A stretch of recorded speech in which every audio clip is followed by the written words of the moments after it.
Good afternoon, ladies and gentlemen. Thank you for joining us and for joining us to launch the European Implementation Collaborative, the EIC. This launch would not have been possible without the efforts made by a large number of people and the generous funding from Atlantic Philanthropies that helped us build a website and will help us organize a number of different events and activities in the future. Let me therefore thank Jane Foreman. Are you in the room, Jane? Thank you.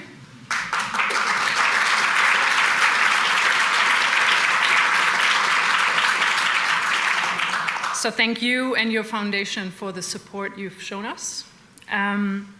I would also thank you, my colleagues at the Center for Effective Services. I have Stella Owens over here, Katie Burke, where are you? Are you in the room? She's here. Brita Ryan is up there for helping us to build it, to develop this, to think of the drummers and have a good idea in that sense.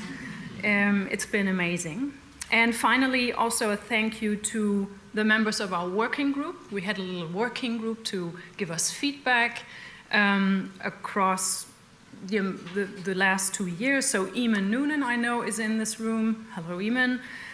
Charlotte Holm from Denmark. Is she in the room? Yes, there she is.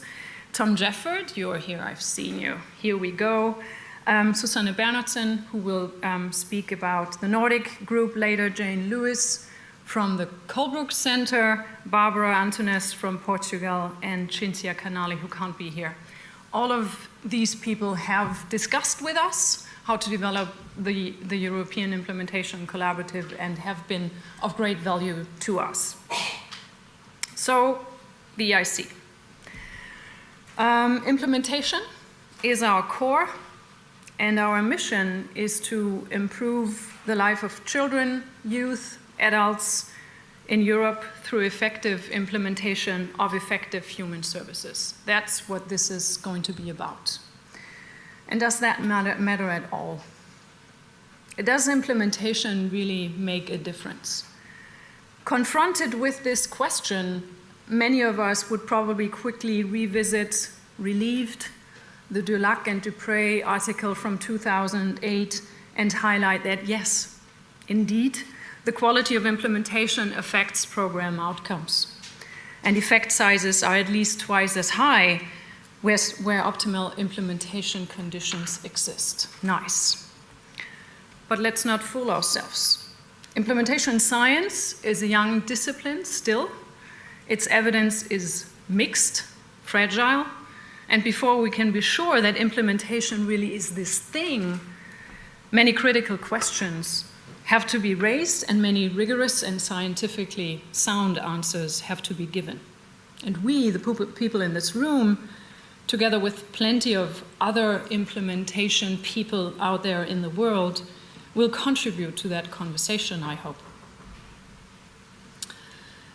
In our role as practitioner, organizational leader, consultant, researcher, bureaucrat, policy developer, and consumer. In that work, I also hope that we will all use the networks and other infrastructure that has been developed in recent years to bring implementation people and organizations together and discuss implementation. So implementation practice, policy, and research can meet, can exchange, and can work together. The EIC aims to be part of that infrastructure. And how do we want to be that? We want primarily to do 4 things. First of all, we want to put implementation on the public agenda and promote greater awareness and understanding of what implementation, science, and practice is and what it means for European welfare and for European human services provided within education, health, and social care. Second, we want to create a flow of information among Europeans about the why, the what, and the how of implementation. We want to be used as an exchange knowledge and idea exchange structure. And therefore, third, we want to bring together the already existing and any coming national and regional implementation initiatives in Europe, some of which you will meet in a couple of minutes. And fourth, we want to develop a European voice in the landscape of implementation, practice, and science, and figure out what is effective implementation in the context of European human service delivery. A European voice, a European family. Why? Well, the environments and groups of implementation scientists and practitioners in different countries and regions are quite fragile still, and individual researchers and practitioners often work for themselves without being part of what could be called an implementation environment. And groups typically depend on a handful of enthusiasts who work voluntarily to drive implementation agendas, projects, and processes, and you may be part of some of these somewhat dispersed groups. They are small, often dispersed even in one single country, and we believe that by getting together and enabling exchange and collaboration, these environments can be strengthened by sharing resources, exchanging knowledge, developing projects, writing articles, applying for funding together, or whatever is possible. We also believe that Europeans have some things in common that will make it useful for us to jointly develop implementation, science, and practice. We operate in either Central European or Scandinavian welfare systems. They are not totally identical, but have so many commonalities that they function as a reference point in our conversations. Another one is Europe, the geographical region, defined as a heterogeneous mix of nations, states, cultures, and languages. And we understand this heterogeneity as a context. And while we all belong to primarily one country in this blend and have our roots there in that country, our next level of identity would probably be the European level, indicating that there is this fellowship to be found among European countries. So there is some family there, we believe.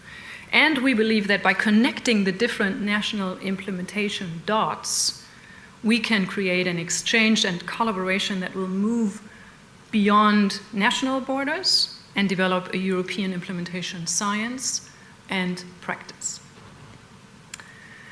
And talking about connecting national dots, if you did fade away a bit while I was talking, you would probably stare at that logo thing up there and see there's some dot connecting happening.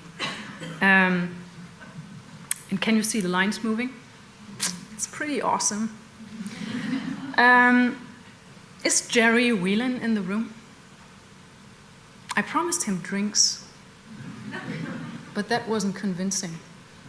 But no matter what, if you're working together with him, he's from Brand Central, and he has shared his creativity and brainpower with us, is the developer of this logo. We had one meeting with him and shared our thinking, and this is what he came up with, and we absolutely love it. So I love highlighting this. Probably worth mentioning is also that he is well inspired by and has done a lot of projects in Denmark, so we enjoy to believe that this logo also reflects some cutting-edge Danish design.